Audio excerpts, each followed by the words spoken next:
우리 함께 찬양하겠습니다. 찬송가 285장입니다. 찬송가 285장 주의 말씀 받은 그날 함께 찬양하죠. 285장입니다. 주의 말씀 받은 그날 참 기쁘고 복되도다. 이 기쁜 마음 못 이겨서 온 세상에 전하노라. 기쁜 날 주 나의 죄 다 씻은 날 늘 깨어서 기도하고 늘 기쁘게 살아가리. 기쁜 날 주 나의 죄 다 씻은 날 이 좋은 날 내 천한 몸 새 사람이 되었으니 이 몸과 마음 다 바쳐서 영광의 주 늘 섬기리. 기쁜 날 주 나의 죄 다 씻은 날 늘 깨어서 기도하고 늘 기쁘게 살아가리. 기쁜 날 주 나의 죄 다 씻은 날 새 사람 된 그날부터 평안한 마음 늘 있어서 이 복된 말 전하는 일 나의 본분 삼았도다. 기쁜 날 주 나의 죄 다 씻은 날 늘 깨어서 기도하고 늘 기쁘게 살아가리. 기쁜 날 주 나의 죄 다 씻은 날.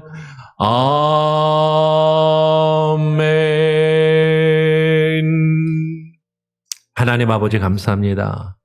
오늘도 우리에게 한날을 허락하여 주시고 주의 말씀을 듣고 기도하며 하루를 시작할 수 있는 귀한 은혜를 주심에 감사합니다. 하나님, 주께서 우리에게 허락하신 우리의 삶과 우리의 생명, 우리의 일상이 얼마나 귀하고 값지고 또 의미 있는 것인지를 깨달아 알게 하여 주시옵소서. 때로는 우리가 살아가면서 힘들고 어려울 때 우리가 바라지 않았지만 기대하지 않았던 수많은 문제들과 어려움 가운데서 때로는 낙심하고 낙담하며 혼란스러워하고 괴로워할 때도 있지만 그 가운데 우리의 삶을 주관하시며 다스리시고 역사하시는 분이 하나님이심을 깨닫게 하여 주시고 우리의 삶의 매 순간순간을 주님께 맡기며 주님만을 의지하며 주와 동행하여 살아갈 수 있는 귀한 은혜를 우리에게 부어 주시옵소서. 오늘 이 아침 그 마음으로 주님 앞에 나와 기도합니다. 또 주의 말씀을 구하오며 그 말씀에 의지하여 또 기도함으로 하루를 시작하며 살아가기를 소원하오니 하나님 우리에게 말씀하여 주시고 주의 뜻을 들려 주시옵소서. 감사하며 거룩하신 예수 그리스도의 이름으로 기도합니다. 아멘. 우리 함께 말씀을 읽죠. 스가랴 14장의 말씀입니다. 어제에 이어서 오늘 스가랴서를 한 번 더 보죠. 스가랴서가 14장까지 있는데요. 오늘 14장 1절부터 7절까지의 말씀을 같이 함께 또 살펴보도록 하겠습니다. 스가랴서 14장 1절부터 7절까지 제가 먼저 1절 읽고 7절까지 교독으로 읽겠습니다. 여호와의 날이 이르리라. 그 날에 너희의 재물이 약탈되어 내 가운데에서 나누이리라. 내가 이방 나라들을 모아 예루살렘과 싸우게 하리니 성읍이 함락되며 가옥이 약탈되며 부녀가 욕을 당하며 성읍 백성이 절반이나 사로잡혀 가려니와 남은 백성은 성읍에서 끊어지지 아니하리라. 그때 여호와께서 나가사 그 이방 나라들을 치시되 이왕의 전쟁 날에 싸운 것 같이 하시리라. 그 날에 그의 발이 예루살렘 앞 곧 동쪽 감람산에 서실 것이요 감람산은 그 한 가운데가 동서로 갈라져 매우 큰 골짜기가 되어서 산 절반은 북으로 절반은 남으로 옮기고 그 산 골짜기는 아셀까지 이를지라. 너희가 그 산 골짜기로 도망하되 유다 왕 우시야 때의 지진을 피하여 도망하던 것 같이 하리라. 나의 하나님 여호와께서 임하실 것이요 모든 거룩한 자들이 주와 함께 하리라. 그 날에는 빛이 없겠고 광명한 것들이 떠날 것이라. 7절도 같이 있습니다. 여호와의 아시는 한 날이 있으리니 낮도 아니요 밤도 아니라 어두워 갈 때에 빛이 있으리로다. 아멘. 예, 오늘 스가랴 말씀을 우리가 같이 함께 또 어제에 이어서 살펴보는데요. 스가랴서는 우리가 이제 앞에서 살펴보았던 에스겔서나 다니엘서 그리고 어제도 짧지만 살펴봤던 요엘서와 함께 묵시적인 성격이 강한 글로 여호와의 날에 대하여 묘사를 합니다. 묵시적이라는 건 그냥 쉽게 일반적으로는 세상의 마지막 때에 대해서 이야기하는 것으로 이해될 수도 있고 혹은 묵시적이다라는 건 이 땅에서 벌어지는 것 같은데 이 땅에서 벌어지는 일이 아니라 하늘에서 벌어지고 있는 일을 이 땅에서 바라보면서 뭔가 신비하고 좀 이해하기 어렵고 좀 상당히 뭔가 미래에 있을 일인 것 같은데 지금 있는 것 같고 지금 있는 일인 것 같은데 미래에 일어날 일인 것 같은 그런 좀 헷갈리는 쉽게 말하면 좀 이렇게 환상적이고 또 예언적인 그런 것을 묵시라고 이야기를 합니다. 그래서 요한 묵시록, 요한 계시록이라고도 하는데 요한 묵시라고도 그렇게 또 이야기를 하기로 하죠. 아포칼립시스. 그래서 어떤 세상의 마지막 종말 끝에 대한 혹은 미래나 혹은 천상의 것, 하늘의 것을 이야기하는 그런 내용인데 스가랴서에는 다른 예언서들과 함께 여호와의 날에 대하여 이야기를 하죠. 여호와의 날이라는 것은 여호와를 구약의 여호와라는 말을 유대인들이 주라고 불렀으니까 여호와의 날은 사실 주의 날이라고도 읽히기도 하고 실제로 주의 날이라고 그렇게 번역된 부분들도 있죠. 그러면 여호와의 날 혹은 주의 날 그러면 어떤 이미지가 떠오르십니까? 주의 날 그러면 우리는 주일이 사실 딱 먼저 떠오를 수도 있는데 그렇죠? 주의 날, 여호와의 날 그러면 긍정적인 느낌, 긍정적인 이미지가 딱 와닿으십니까? 아니면 부정적인 이미지, 부정적인 느낌이 와닿으십니까? 여호와의 날, 주의 날 그러면 일단 우리 믿음의 사람들에게는 믿는 사람들에게는 긍정적이고 그렇죠? 좋은 날로 생각되고 그렇게 보여지죠. 그런데 오늘 14장 1절을 보니까 이렇게 이야기를 해요. 여호와의 날이 이르리라 그날에.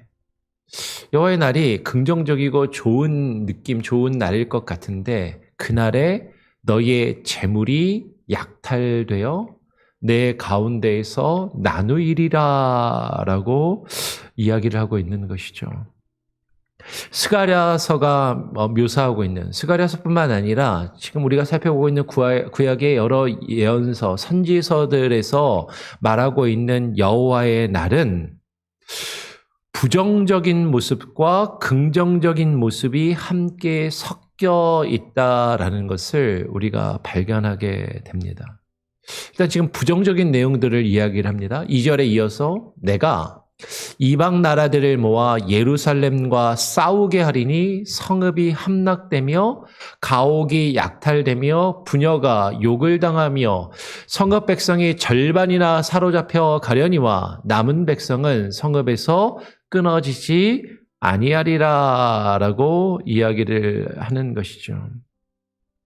그러면 지금 우리가 읽은 이 내용은 매우 부정적인 그런 내용이에요.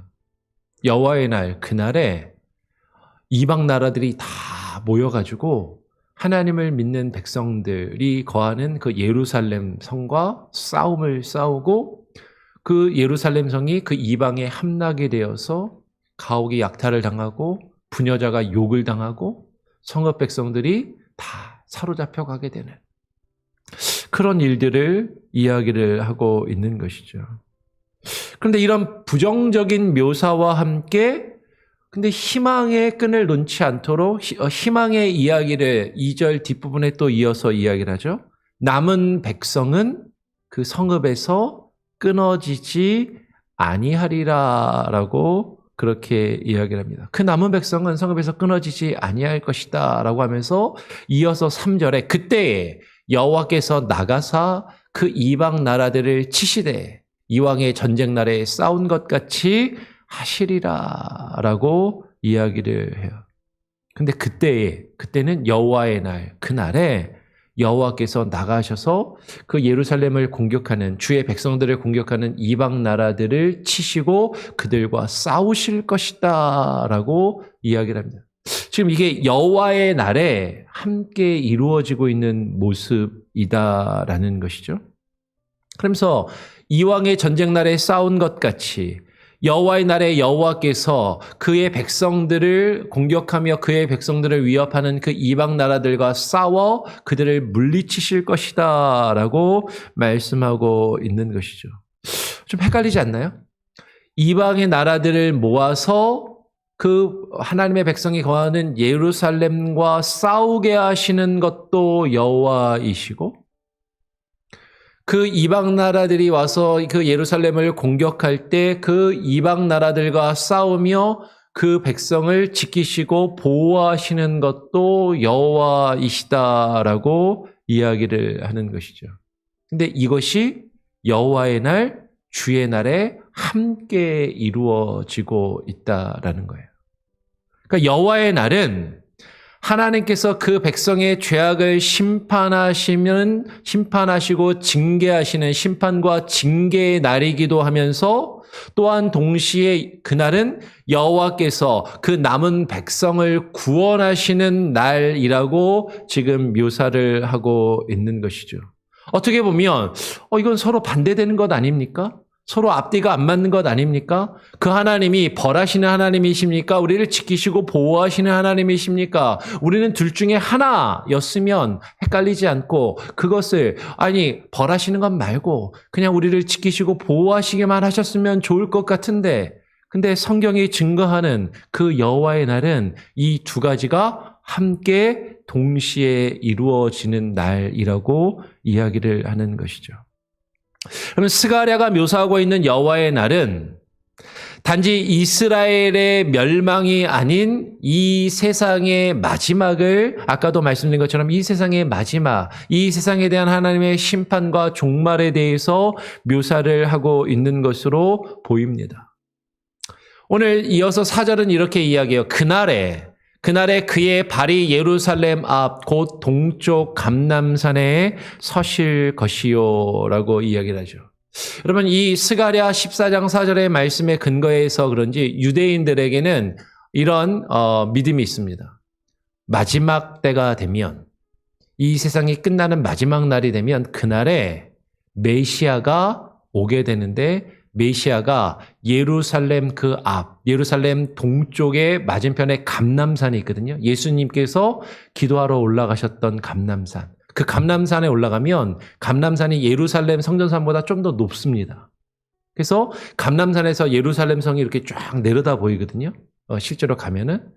그 감람산에 그 메시아가 와서 우뚝 서게 될 것이다라는 그 믿음이 실제로 이제 유대인들에게는 있는 거죠. 지금도 오늘날도 유대인들은 아직 메시아가 왔다라고 안 믿어요. 예수님을 메시아로 인정하지 않으니까 유대인들은. 근데 자신들이 기대하는 그 메시아가 오면 그 감람산에 우뚝 서서 이제 예루살렘을 향하여 올 것이다라고 그렇게 믿는 것이죠. 벌써 예수님이 오셔서 그 감람산에 서서 눈물을 흘려 기도하시고 예루살렘을 사실 바라보셨었는데 하여튼 지금 이 스가랴 14장 4절은 유대인들이 가지고 있는 어떤 종말론적인 이미지를 실제로 보여줍니다. 그런데 메시아가 와서 그 마지막 날에 그 구원자가 와서 감람산에 우뚝 서게 되면 어떤 일이 벌어지냐면 그 감람산은 그 한가운데가 동서로 갈라진다라는 것이죠.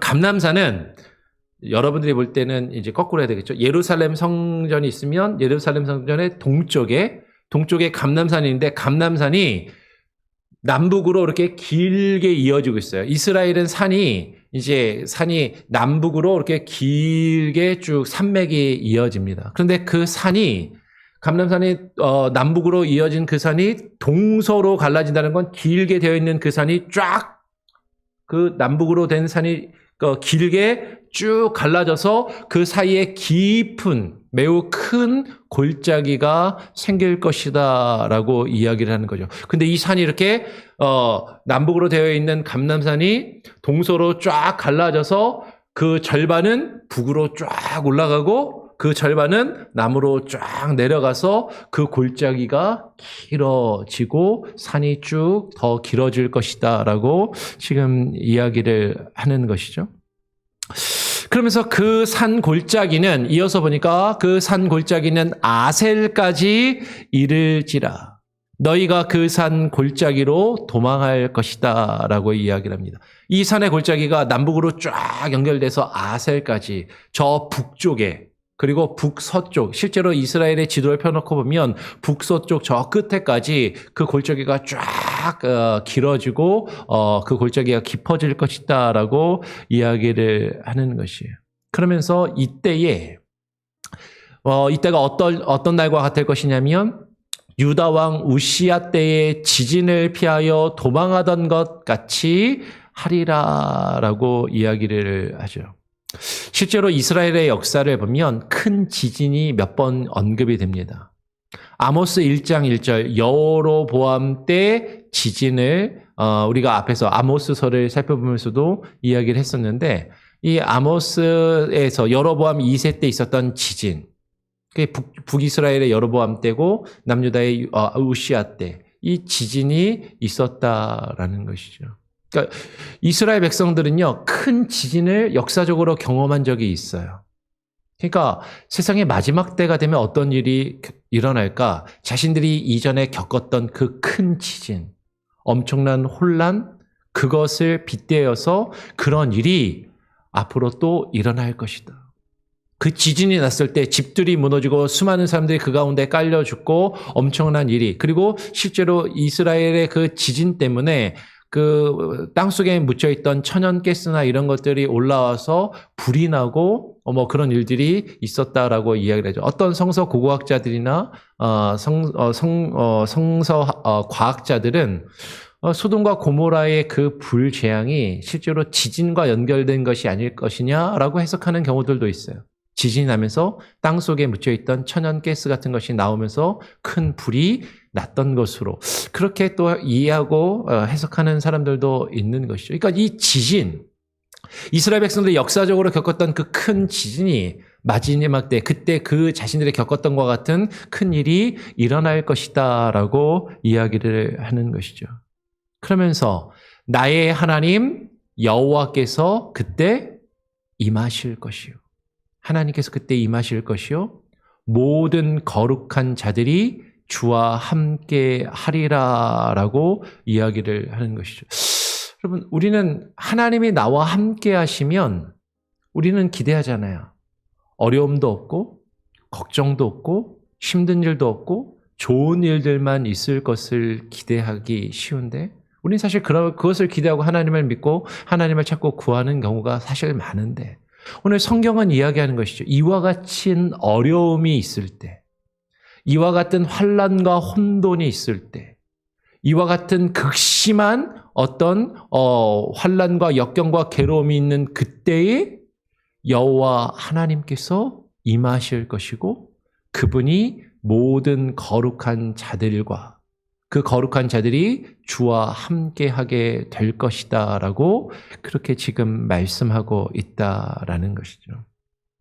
어려움 가운데 환난 가운데 하나님이 임하시고 하나님이 그 백성들과 함께 하시며 그 주의 거룩한 자들이 주와 함께 있게 될 것이다. 그러면서 오늘 계속해서 6절은 이렇게 이야기합니다. 그날에는 빛이 없겠고 광명한 것들이 떠나리라 라고 이야기를 해요. 빛이 사라진다. 하늘이 어두움에 쌓여 빛이 없어질 것이다 라고 이야기를 하는 것이죠. 그러면 지금 묘사되고 있는 이 모습은 묵시적이며 종말론적이고 천지가 개벽을 하는 어떤 그런 모습을 말하고 있는 것이죠. 이때가 언제를 가리키는가? 많은 사람들마다 해석이 사실 다르죠. 가깝게는 예수 그리스도의 십자가의 사건, 예수님이 십자가에 달리셨을 때 하늘이 어두워진 그 사건을 이야기한다라고 해석하는 이들도 있고, 혹은 예루살렘이 AD 70년에 로마에 의해서 멸망당하고 성전이 완전히 무너진 그때에 그 예루살렘 성전이 불타면서 그 불탄 화염과 검은 연기로 하늘이 가리워지고 빛이 사라진 그때를 이야기한다라고 말하는 경우도 있고, 아니 이것은 이 세상이 마지막 끝나는 그 마지막 종말의 때, 마지막 심판의 때를 이야기한다라고 이야기하는 그런 해석도 있는 것이죠. 여러 가지 해석들이 있습니다. 어느 것이 정확하게 맞고 어느 것은 틀리냐라고 딱 이야기하기도 쉽지는 않아요. 그런데 이러한 혼돈과 환란의 모습이 오늘 스가랴서는 뭐라고 이야기하냐면 이런 어려움과 환란과 혼돈이 믿는 자들에게 나타날 것이다 라고 이야기하고, 믿음의 사람들이 이런 어려움과 환란의 때를 겪을 것이며 이 환란의 때에 그들이 주와 함께 할 것이고 주님이 그 믿음의 사람들과 함께 할 것을 지금 이야기하고 있다라는 것이죠. 여러분, 여호와의 날은, 성경이 우리에게 증거하고 있는 이 여호와의 날은 환난과 혼란이, 어려움과 역경이 함께 일어나지만 그 가운데서 여호와께서 임하시고 여호와께서 믿음의 사람들과 함께 하시며 믿음의 사람들을 통치하시고 다스리시는 하나님의 나라가 임하는 때를 이야기한다라는 것이에요. 그래서 그 여호와의 날의 성격을 오늘 스가랴 14장 7절은 이렇게 이야기하는 것이죠.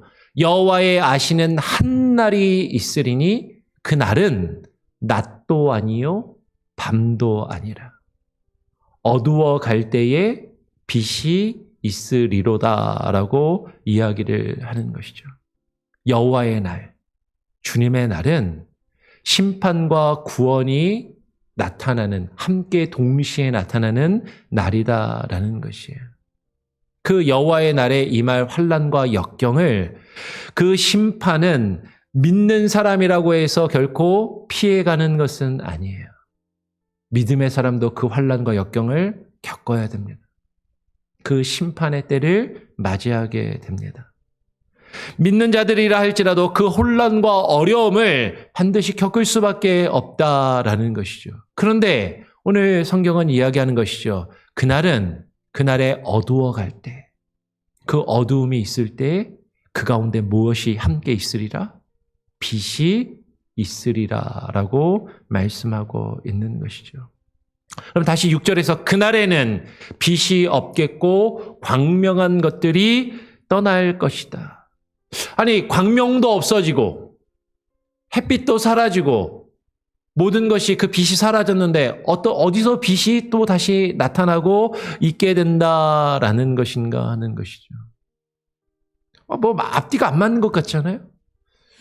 근데 요한계시록을 보니까 뭐라고 이야기하냐면 요한계시록 21장 23절에 보면 그 성은 하나님이 다스리시는 도성, 하나님의 나라가 임하면 그 성은 해나 달의 비침이 쓸데없으니 이는 하나님의 영광이 비치고 어린 양이 그 등불이 되심이라라고 이야기하는 거죠.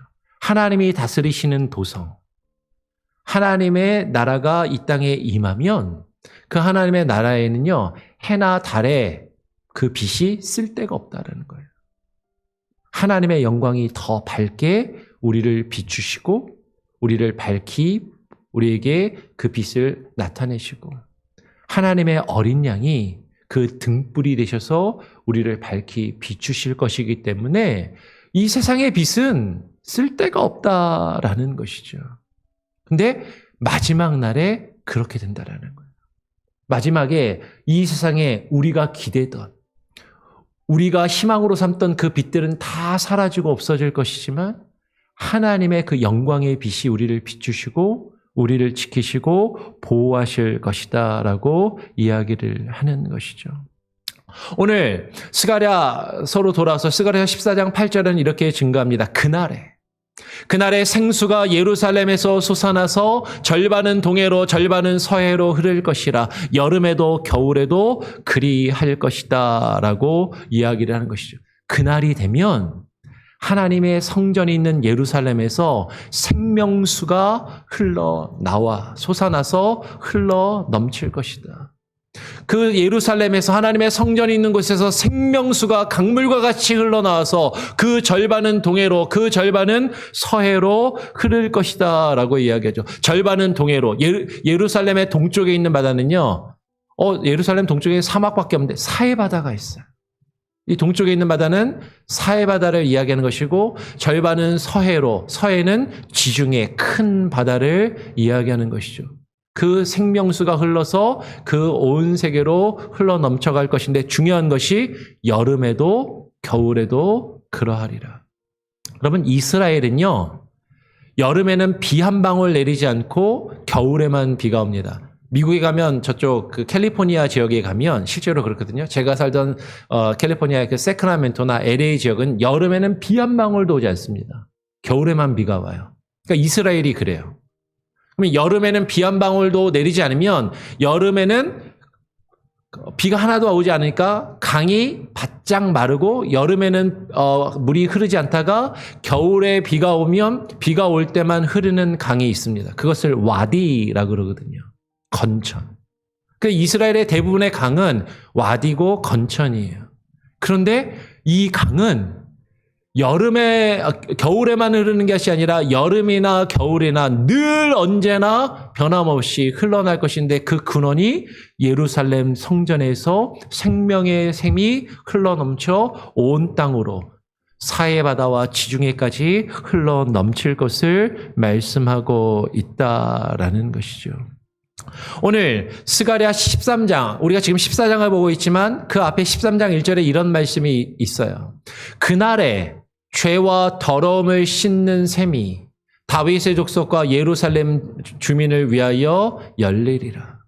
그 주님이 다스리시는 주의 날이 되면 우리의 죄악과 허물을 씻는 그 샘이 예루살렘에서 솟구쳐서 흘러 넘칠 것을 말씀하고 있다라는 것이죠. 여러분, 예루살렘에서 솟구치는 이 샘은, 이 샘물은, 이 생명수는 무엇을 이야기하냐면 이사야서 2장 3절이나 미가서 4장 2절을 보니까 여호와의 말씀을 이야기하는 것으로 보인다라는 것이죠.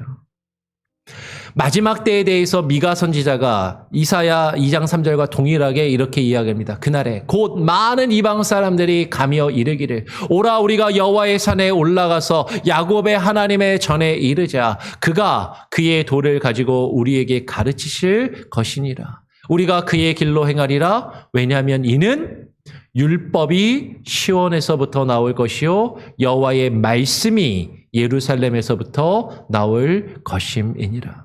여러분, 예루살렘에서 솟아나와 온 땅으로 흘러가는 그 생명수는 여호와의 율법과 여호와의 말씀이라는 것이죠. 그 말씀이 강같이 솟구쳐 흐르며 온 땅의 죄악을 씻고 죽은 것들을 되살리며 새롭게 하는, 마치 에스겔의 환상의 그 성전에서 흐르는 물과 같은 그 놀라운 역사를 이룰 것이다 라는 것이에요. 생명수인 여호와의 말씀이 예루살렘에서 흘러나와서, 오늘 다시 스가랴서 14장으로 돌아가면 14장 9절에 여호와께서 천하의 왕이 되시리니 그날에는 여호와께서 홀로 한 분이실 것이요 그의 이름이 홀로 하나이실 것이다.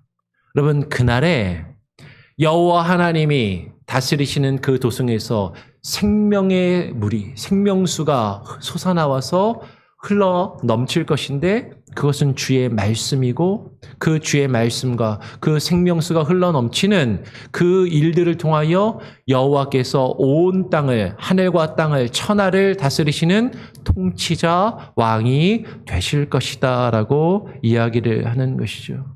그날에는 여호와 하나님 홀로 한 분, 그분이 천하의 왕이 되셔서 홀로 온 땅을 다스리시며 통치하시게 될 것이다 라는 것이에요.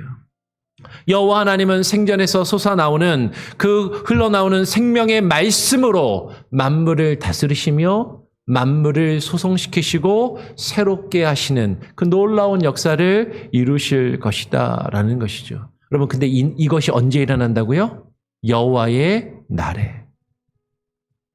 여러분, 따라서 여호와의 날은요, 단지 이 세상의 마지막 어떤 세대주의자들이 이야기하는 것처럼 이 세상의 역사적으로 마지막 순간에 있을 그 마지막 종말의 한때만을 말하는 것이 아니라, 여러분, 아까 말씀드린 것처럼 예수 그리스도를 통하여서 예수님이 이 땅에 오심으로 예수님께서 뭐라고 말씀하셨어요? 자신이 생명의 강이라고, 생명수라고 말씀하시면서 내게 오는 자들은 목마르지 않고 그 생명수를 마시게 될 것이라고 말씀하신 것처럼, 예수께서 이 땅에 오심으로 그 하나님의 나라가 우리에게 임하였고, 그 하나님의 통치하심이 우리 가운데 임하였고, 하나님의 말씀이 우리에게 생명수와 같이 흘러넘치는 그 일들을 경험하게 되더라라는 거죠. 근데 우리는 생각하잖아요. 하나님의 나라가 우리에게 임했는데, 하나님의 통치하심과 다스리심이 우리 가운데 있는데 왜 우리의 삶은 여전히 이렇게 힘들고 어렵고 괴롭습니까? 근데 성경이 우리에게 그것을 이야기하는 거예요. 마지막 시대를 살아가고 있는 우리에게 수많은 역경과 환난이 결코 없는 것이 아니다라는 거죠. 수많은 어려움과 수많은 역경과 환난을 우리가 겪게 될 것이지만, 그런데 그 가운데 여호와께서 우리 가운데 임하시고 하나님의 나라가 임하며 하나님의 통치하심과 다스리심으로 우리에게 생명수와 같은 주의 말씀을 주시고 그 말씀으로 우리를 다스리시며 인도하시는 놀라운 역사를 동시에 함께 경험하게 될 것이다. 우리가 그것을 지금 경험하고 있고, 우리가 그것을 지금 경험하고 있는 종말의 때를 지금 우리가 살아가고 있다라는 것이죠. 여러분, 지금 여러분 힘들고 어려운 일을 겪고 있다고 낙담하지 마시기 바랍니다. 근데 하나님께서 그 가운데 우리와 함께 하실 것이기 때문이에요. 하나님이 우리를 구원하시고 하나님이 우리를 다스리시며 그 홀로 한 분이신 그분이 우리의 왕이 되시며 우리의 주가 되시기 때문입니다.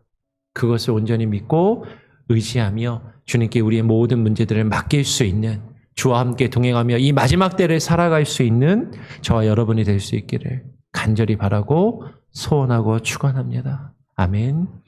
예, 오늘 함께 부를 찬양의 찬송가 349장인데요. 349장 우리 1절만, 한 절만 찬양하고 같이 함께 기도하면 좋겠습니다. 제가 같이 함께 불러보죠. 찬송가 349장 1절만 부르고 제가 기도하고 마치겠습니다. 나는 예수 따라가네 십자가 그 사랑 주 이름 증언하기를 외치자리요 다른 군사 피 흘리며 나가서 싸울 때 나 혼자 편히 앉아서 바라만 보리요 다른 사람 어찌든지 나 주님의 용사되리 나는 주의 군사 되어 성을 맹세하여